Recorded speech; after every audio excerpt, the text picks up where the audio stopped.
Hey YouTube, this is KP with KP Details. Join me as I attempt to fix my EZ-THP1100. This is the COXREELS swivel that I'm using for my water, for my pressure washer. As you can see, I have a shorts where you can see where it's been leaking. And this is 2.5 years old at this point. The air reel on the right's okay. The vac hose is okay. What I'm going to do is actually take off the platform where the vacuum hose is located and leave the vacuum attached to that platform. One problem that I've been noticing is that this has been slow to retract, and if you compare it to the air hose reel, which I'm not having any issues with, that one is a whole lot quicker to retract. So starting out, I'm removing the platform for the vac reels, which just involves taking out the, I think it's 2.5-inch bolts for the unistruts. I just reused the same ones, and then had a spring nut underneath. I had to detach the vac where it goes into the vacuum reel, so it's like version of a whip hose, I guess. And once I remove that, you're able to see exactly where I'm having to remove my bolts. There's one bolt down here on the right hand side, which I was able to get with just a socket set, and on the left hand side, same thing, was able to get it with a socket set. So thankfully it was not as bad as I thought it was going to be. Once I had the bolts removed, I took out the 100 feet of cord, and that, because this reel by itself, I believe the shipping weight is 104 pounds. So my friend Johnny from back in Florida had said, you know, if you ever need to do any more repairs to this, take the hose off the reel, because that's just going to make it so much lighter and so much easier to deal with. And he was right, because I was able to do this by myself as far as removing it without any issue. The reel is a little bit unwieldy. It doesn't really like to be picked up. You can't pick it up from the back. It's more like you have to use the two sides, but I have been cut on the side, so just make sure to wear gloves when you're doing it, because I don't know which part of it cut me before, but it just sliced my fingertip at one point.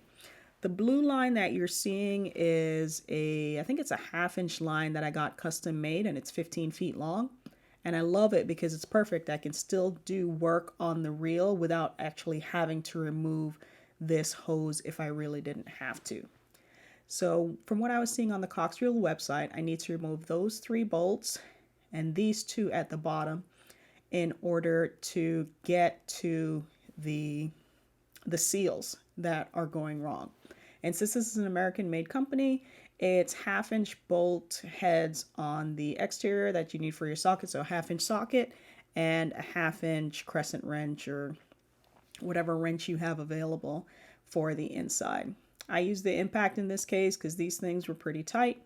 And once I got these 2 off, then I went ahead and decided to take off the input for the reel.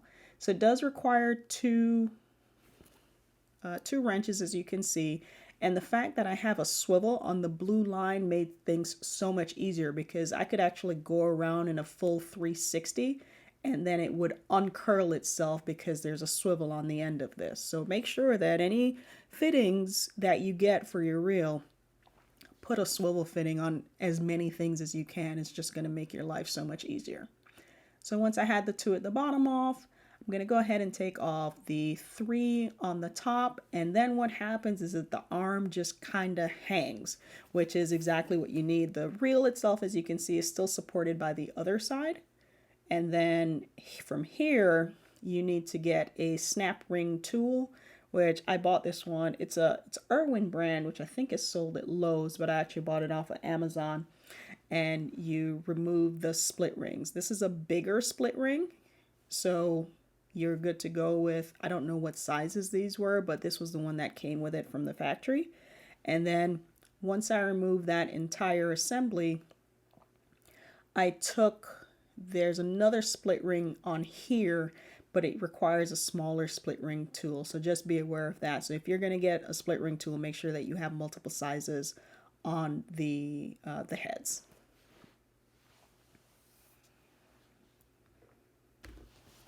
And now for what turns out to be the most difficult part of this entire thing is actually trying to get, one of the two most difficult parts, I guess I should say, is trying to get this piece that's pressed into the swivel out from the bigger hex that you're seeing there.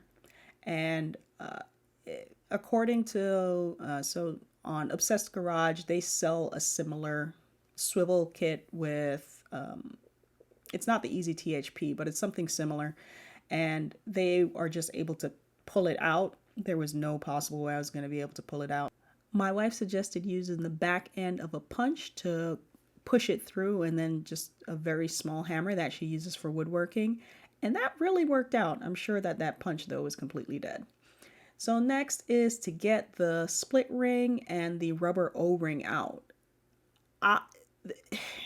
If the split ring and the O-ring were actually on the smaller piece that came out of here, I think it would be doable with whether it's a toothpick or something plastic like they were recommending in the Obsessed Garage video. But what I actually ended up doing, I probably fought with this thing for about half an hour. I ended up using a sewing machine needle and pulling up the rubber, and then using my toothpick to actually pull it out. And that was just impossible to film, so I didn't. So here we are at the end of the project. Before I put everything in, I have my water going, and there is no leak at the swivel. I thought I was good to go, but I was wrong. In the meantime, however, I'm going to show you what my van setup is like. I have these vertical pieces. That's what my vac reel is on, and I can link to the vac reel video. And everything is actually bolted to the van so I don't get any play. And I have the Unistrut pieces that are holding everything together. And then the reel actually sits directly on top of the kind of like washers is what I'm using it for. So here I am at the end. I had dried everything up, and once I started rolling up the reel past probably 50 feet, it was wet again at the bottom. Unfortunately, the swivel kit did not work for me, the swivel seal kit, so I'm actually just going to go ahead and buy the entire swivel. It's like $100, and wait for that to come in next week, and hopefully I can actually get it repaired. Thanks for watching.